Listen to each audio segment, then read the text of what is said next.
Welcome, welcome. We are today meeting with Mike Thomas, who is going to be one of our presenters for the Journey to Secure Online Immersion. So I'm bringing him here so you get a chance to meet him and all the awesome things that he has to say around attachment theory and nervous system regulation. Mike, it's good to have you with us. Thank you so much for having me on. It's a pleasure, as always. Fun. Yeah, I was just reflecting on our conversation just before we pressed record. How excited I get and how like giddy almost I get chatting with you. And so I just want to say, oh God, I'm trying to remember exactly how we met. It was many years ago, early days of the attachment community Facebook group. I think you were number two. You were like, I was like, I can't do this by myself. Please come in. You have good things to say. And I was excited back then as much as I am today. And we didn't know each other, but we were connected in some way. So yeah, like refresh my memory around that, please. And also tell us a little bit about your story that maybe led to us meeting or whatever else that feels right to you around attachment theory and also nervous system regulation. Because I think your story or your history has a lot to do with where you're at now and how far you've been. Thank you. Yeah, I remember it very clearly. I was going through some particularly difficult times in terms of nervous system dysregulation. And in a couple minutes, I'll go into a little bit of why my developmental history led to that being a major challenge in my life. But I was on a Facebook post of some sort, and some people were ganging up on me.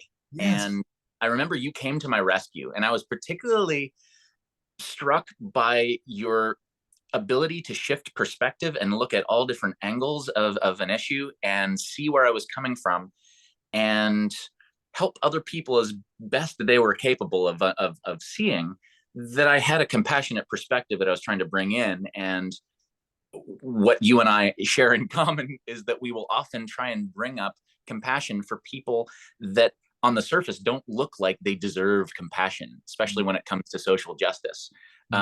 And the reason for that being that when you try and take an eye for an eye, it makes the whole world blind. And it's not a matter of making sure that people who are doing bad things are not appropriately dealt with, but really to look at what's the long-term solution.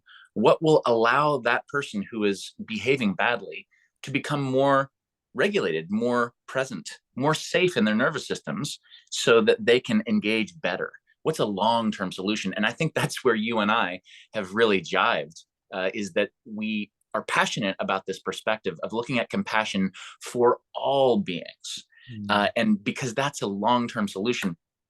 So what brought me into attachment theory, and I'm honestly foggy too on how we got to powwowing about this stuff. I think I may have noticed after you came to my rescue on that post, I friended you and I started to notice some posts you were making on attachment theory and that you were teaching some classes. It's like, oh, sweet. Another attachment theory geek like me. That's great.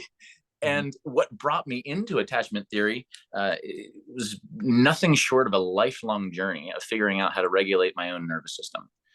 And with all of the research and healing work and personal growth that I've done, it finally led me to understanding that looking at the human as an individual that doesn't need other people is a fundamental flaw in our cultural perspective.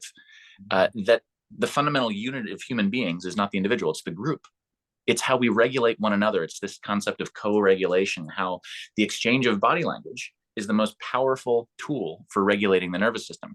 And because I had been focused for so many years on how do I regulate my own system? How do I stop from feeling anxious all the time? How do I get some sense of confidence? How do I deal with when I'm so completely overwhelmed that I'm in depression and I can't focus and I can't seem to stop procrastinating? I started to learn that that was a freeze response. It was a fawn response. And as I developed and got more mobilized, it was a flight response, getting really busy and in my head. At least I was productive, even though I was still anxious. And then eventually learning to address my own boundaries and realizing that that leak of not recognizing my own needs and feelings was a huge impediment to being grounded and regulated enough that I could function in the world and be creative and connect to my purpose, be happy, in short. And that all comes down to the quality of my relationships. And as it turns out, for all human beings, as we know, not only through attachment as a behavioral theory, that is the patterns of how we relate to one another in relationship and how that's influenced from our early development, but attachment as a regulation theory. So initially, John Bowlby and Mary Ainsworth formulated over 50 years ago now, attachment as a behavioral theory, looking at how early development affects these behaviors, how we either reach and we have this protest behavior where our attachment system is hyperactive, the anxious response, or we push away and we shut down, this cold deactivating response where we try and get distance because we're overwhelmed, the avoidant response, and how that is initially set up by our experiences with our caregivers, often our mother, but it could be father, it could be grandparents, it could be whoever's primary.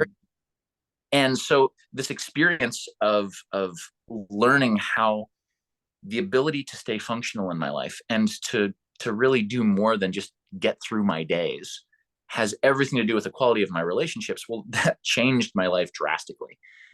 And our experience together and chatting about attachment theory and sharing ideas, you have all of these amazing tools for addressing what's going on behaviorally in our attachment systems. And when someone is more avoidant, okay, so what is the thing that they need that is causing that behavior, and so on. And me bringing in the nervous system regulation aspects of why those behaviors are happening, what early developmentally catalyzed that, and how we can start to shift that, not only in our personal lives, but in our relationships. It's a game changer when you start to look at a relational context to everything in your life. And that's what I'm passionate about. Yeah, everything is relation. I mean, it's all relationships. Like we exist as our own sort of somewhat sovereign. And by sovereign, I don't mean like alone, but as in like you have a sense of you're you, and I have a sense of I'm me. But at the edges, it starts to kind of get a little fuzzy, and the way we relate is in that fuzzy realm. And to be able to recognize that was the thing I started recognizing early on in my sense of attachment theory, is it wasn't just with people or romantic partners. I was having avoidance. Even the way I respond to messages has some avoidance there. Like I'm trying to handle it as quickly as possible because otherwise it's going to overwhelm me. And when I realized, people were like, "But so fast. You respond so quickly." I'm like, yeah, that's because I can't deal with too many, and it was just wild to know that there was a superpower on one hand, and on the other hand, it was coming from a kind of weakness. And I've also noticed that I was responding quickly, but it also meant that I was constantly checking messages. So to be able to know that I can just wait 6 hours, I can go on a hike. I still do. It's hard to not for me, but I could just not check messages for 10 hours, which is kind of wild these days. Like people are like, "Why are you not responding? I need that answer right now." We're kind of anxious and avoidant around these things, at a larger scale. Oh, for sure. But yeah, to be able to know that I can just wait and do it all in one batch. Whoa, that's wild. That's a wild idea. I could do all of these things at the same time instead of piecemeal, tiny little moment by tiny little moment. So it was a revelation for me to realize that some of the way I work has nothing to do with caregivers, nothing to do with romantic partners. It's just and that's a conversation we've had all along, was it's nervous system based. And at least my interpretation is it grows into a sophisticated view of the world, including behavior. And it's more like we just do what we do, and psychologists are trying to look at the things that people do, and they're trying to make sense of it. And they're trying to draw broad guidelines around what's happening. Not guidelines, but sort of theories. And attachment theory is just that. And it's like a model, it's a map, and it gives us a sense of behaviorally why we do the things we do. But underneath that, the nervous system is always active. It's always doing things. And like you've said before, we're most of the time we're acting automatically. We're on some version of cruise control, the same way that I'm moving my hand and I wasn't thinking that I'm moving my hand, and I'm speaking, I'm not thinking I'm speaking. We've basically built all these things that are abstracted in our consciousness. We just do it because it works, and it's mostly successful, and it's mostly effective. But insecurity, obviously, and nervous system dysregulation is obviously less effective than the other way around. And so as people start to go on their journey towards more security, they start to realize all the ways they're engaging with reality in a way that's ineffective. That's not really helping. And it's more ineffective than it's effective. Sometimes sorry, I'm not gonna skip that word. Cut that word out. It's not obvious how effective versus ineffective it is. Sometimes it's 50-50. I've seen myself be like, I don't know what the best way to engage is. I think I'm doing it half the time, but it feels like there's enough trade-offs on both sides that I don't even know what's the best way to go. So journey to secure, nervous system regulation, behavior, having better behavior. And it's almost sort of like understanding the nervous system and understanding the behavior so that we can make better choices. So anything you want to say around that? The journey to secure. It's such a rich, sophisticated concept. And I think that it's very often misunderstood, which is why it's such a beautiful metaphor to think about it as a journey, a process, because ultimately it's like you said, a map of reality, a way of guiding us, but it isn't reality itself. It's a sense of, okay, so how can we understand the dynamics, make more sense of it, and more effectively engage in our lives? And one of the core characteristics of security, as you and I both know, is flexibility. It's ability to be flexible with our own needs and feelings and other people's needs and feelings. If need be, to put our own needs and feelings aside and help someone who's in more need of support, and vice versa, to recognize, oh, wait, I have needs and feelings too. And we can get extreme on both ends of that. And the behaviors are pretty clearly categorized with attachment theory, which is what's so beautiful about it. There's this meme with the guy from It's Always Sunny in Philadelphia mapping out everything, and he has this crazy look on his eyes, and the meme is, everything in life is explained by attachment theory. And I want to see that. Oh my God, that's a good meme. Oh, it's great. Everything. He's like shaking and he's holding a cigarette and he's pointing and his eyes are wide. It's like, it's this sense of, how do I make sense of all these things that keep repeating that I don't want to have repeat in my life? And that's really what the journey to secure is. It's starting to create maps of reality so we can have more of a sense of effectiveness, not only with what we produce as far as external goals, but a sense of inner peace and that connection with ourselves and others, which ultimately we now know through longitudinal studies, like, for example, the one at Harvard looking at adult development. The number one predictor of health, happiness, and well-being is connected relationships. We actually have the nuts and bolts of how to address that. And that's more or less what I aim to do with the classes that I teach and with what everyone in the Journey to Secure Immersion is teaching. We all have our tools, our gifts to bring to the table. Tell us about your classes, because I imagine they relate to your story. They relate to making sense of reality, becoming more effective. Like, tell us about that. So I have 3 classes. One is stress management, from dysregulation to greatness, right? So it's managing stress, not in the obvious way of stress, but the autonomic nervous system. And I'll get into details about that in a minute. Another class is called TRE. It stands for Tension and Trauma Releasing Exercises. And man, is there a lifelong journey that led me there, as far as addressing the body first and how that changes the emotions and our narrative and our mind, our perspective. All of the other pieces have to be supported at the body level of safety in the nervous system first. And that's what TRE provides. And then the third class I teach is called Relational Regulation Skills. So it's the ability to use skills to recognize and map out our own nervous systems and potentially other people's nervous systems. And I say potentially because we can't know what's going on inside somebody else. And when you tell somebody what's going on inside somebody else, it's not going to go well, chances are. Yeah. Yeah. I mean, if you're a good empathizer, or at least what my friend would call speculative empathy, like, oh, it must be hard, or this must be a lot, or general enough that you can be like, at least like, I'm trying to figure out what's going on for you. There's curiosity there. I think that can be useful. Totally. And that's what I aim to teach in that class, relational regulation. Lead with connection rather than lead with what can I do to fix the situation? That's only going to disconnect us. We're not going to be in rapport, and the survival mechanisms are going to kick in. We're going to be doing this. If we really want to collaborate, we need to connect first. So those three classes are aimed in different ways to educate and to provide tools to deepen awareness, and most importantly, to regulate the nervous system, to give us the foundation of a regulated nervous system, which makes all of our other human capacities work better. So shall I go into details about each of the classes?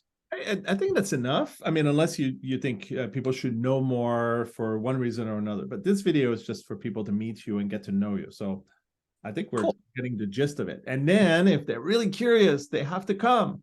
They have to come and join us and basically take some steps in the direction of self-care, regulation, self-care, sense-making, resourcing. I mean, all of these that like we know that at least Earn Secure is some version of learning awareness and learning skills. It's like it's developing effectiveness in an area that we have to learn, that we have to understand, that we have to catch ourselves faster and faster in, or at least look back and be like, this is what happened. Okay, now I know, now I can identify that moving forward and catch myself as it happens faster and faster, or even see it happening in the future, so that I can catch myself in the future and do all the things I need to do to self-care, so that when I get to that point that I would normally dysregulate, I don't do that. Or I have the people close to me, or my environment and my home and my safe spaces and my communities are there to catch me. So it's no longer like I'm falling on my face and it's a mess and other people get hurt and I get hurt. It's that we're all here for each other. Yes, absolutely.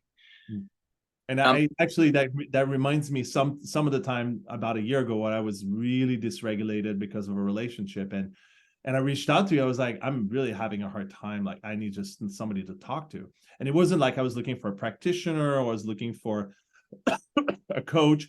I was just looking for, a reference point, because I couldn't feel that inside of me. And so it's amazing how relationships can be our kryptonite. And that's not a unique thing to one person or another. It's how human beings function. Yeah. Sue Johnson, who's a famous adult attachment researcher, talked about the capacity to regulate ourselves, self-regulation, or even in relationship to somebody else who's not an attachment figure. And compare that to a 20-watt flashlight in terms of neurological power, positively or negatively. Oh, wow. But an attachment system, when you're connected to an intimate partner, or even a therapist served as a surrogate attachment figure, that could be more compared to the floodlights of a stadium in terms of neurological power. I had no idea. It's not even close. So the ability to self-regulate is kind of like practice for the big game of relationships. Relationships are where the magic happens. And it's also what can be most devastating when it doesn't go well. Wow. I have a geeky question for you that's kind of outside of this interview, but it's coming up for me and I want to ask you because it's so relevant. So, so many conversations around, students, teachers interacting with each other, and essentially the power that teachers have over the students. And when you spoke of like the stadium light, I was like, that's how it feels sometimes for between a teacher and a student. Like, especially if the student's insecure and might create kind of an unhealthy, and I'm just guessing right now, so maybe it creates an unhealthy or even a potentially healthy interdependence, but it could also be a codependency that where the way the teacher is responding because of the power of their role could have a really amazing or a really impactful or powerful impactful impact, but also it could also impact negatively for the same reason. Oh yeah. I have a somewhat short and powerful story about a mentor of mine who is still a mentor of mine. He's wonderful. He's probably served as more effective of a father figure than my father was. And so in that sense, he became a surrogate attachment figure. And some of the way that he taught happened to trigger some early developmental trauma experiences for me. He didn't know this, but it revved my system up to the point where I disconnected and I didn't talk to him for a couple of years. And he had no idea why. Right. And because the way that he interacted happened to trigger an associated response that I didn't know about at the time. Wow. And we've repaired that rupture and we are in regular communication now. But I had no idea about how this stuff worked back then. And I didn't know why. I just thought, how could he say that to me? How could he say that when I'm in this vulnerable position and I don't know how to do any better? And he's telling me to take responsibility for something that, I don't have the resources to do. And I felt humiliated. I felt ashamed. It was this experience where I was so debilitated, I had to step away. And it was only after learning about what goes on in the nervous system in an attachment relationship that I realized, wow, I blew that way out of proportion. Wow. Yeah. I mean, it was impactful for you at the time the way it was because you didn't have a choice around it. Yes. And know me and my story. My father was emotionally and physically abusive to me and to my mother. He also was a bunch of wonderful things in my life. So people are complex and nuanced, and they have a lot of good and bad things going on. Not to be an apologist for abuse, but the way that happened basically set my nervous system up to be sensitive to certain ways of people approaching me that I didn't know was triggering that old response. And so that being the case, my mentor, he did nothing wrong, but my nervous system took it as, I want to talk to him again. That was a horrible experience. I never want to have that again. Yeah. And it was all the interpretation of my attachment system. Like, wow, I know that. Okay. So thank you so much for all of that. And really excited to have you at Journey to Secure because you're bringing you and Jess specifically are bringing the nervous system, the pieces around the nervous system, and it's really necessary because regardless of what the behavior is, there's always a nervous system engaging underneath, and you can't skip that. You can never not have the nervous system engaging in some ways that is unknown or even fully understood. Like we don't know what's happening until at least we think we know what's happening, and a lot of it is still guesswork. Sure. Yeah. It's a lot of compassion and giving people space to be human and make mistakes. And that's something that you gain when you learn some of these tools for the Journey to Secure. Yeah, and I feel like there's also a gaining of power in realizing how things that are happening outside of us are compelling for us, and in the ways that we interact with others is compelling for others, often in ways that we cannot even fathom. Yes. Yeah. You never know what someone is going through, and understanding what's going on in the nervous system gives you some insight into that.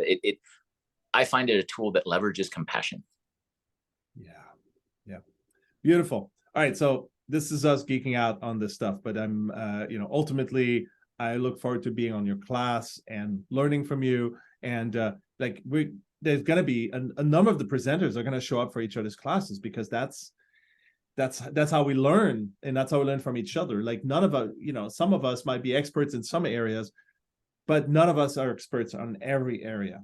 And so part of this Journey to Secure is we don't have to do it alone. We can do it together. And we have some people call it codes. We have codes for each other. We have bits of wisdom for each other. We have awareness for each other. And this is how we support each other. In fact, that this concept of the secure network that I have is that we all have ways that we can support each other. That's not transactional. It's like we're greater together. We're more powerful as a team, as a collaborative effort, to look at things and to look at reality in a ways that even like it regardless of our rank or hierarchical position, we can't see everything. And so to have multiple people around us to give us reflections or to help us make sense of reality is key and super important. And that's how the attachment community has been growing so much over the years. And that's the piece of reflection I usually get is this is the most useful group I've been on because it's so easy to share and get reflections that gives me a better sense of reality.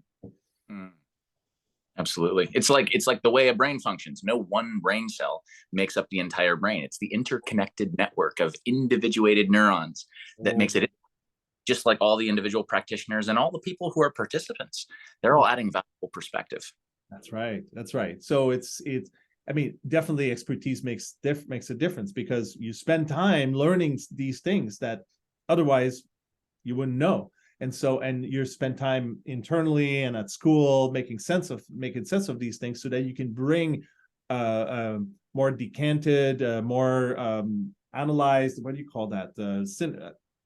Like it's better than just basically you're becoming an expert is just having a better sense of that particular topic and being able to engage with it as a tool versus somebody who doesn't have that information. So you bring things to the table through your expertise, and we all have that from a life experience perspective, but also there's something to be said about studying and being at school and learning or practicing for many years, where we gain an experience of being in that practice and having multiple people that we're testing ideas with. Oh yeah, and the group of experts that are collaborating together for this event. Whew, I am so grateful to be a part of that lineup. Some amazing people to learn from you to Jess to Derek Hart to Damian Buller. There are just so many amazing minds coming together with amazing expertise. I'm so excited. Sweet. So I want to say for those people who have watched this far or watching the replay, if you made it this far, we have a special discount code for you. It's going to be a third off because somehow I couldn't do it the other way. It's going to be a third off of $147. So it'll be about $50 off. And the discount code is going to be Mike's secret code. So if you enter Mike's secret code, then you will be getting a discount, which will bring it down to $97, which is ridiculous because we have 5 days, 35 sessions, 20 presenters, 8 free offerings, bonus offerings that are well worth the price multiple times over. So come and learn with us. Come and take the steps on the journey to secure with us. It's one of the most worthwhile things you'll do this year. Thank you. Amen.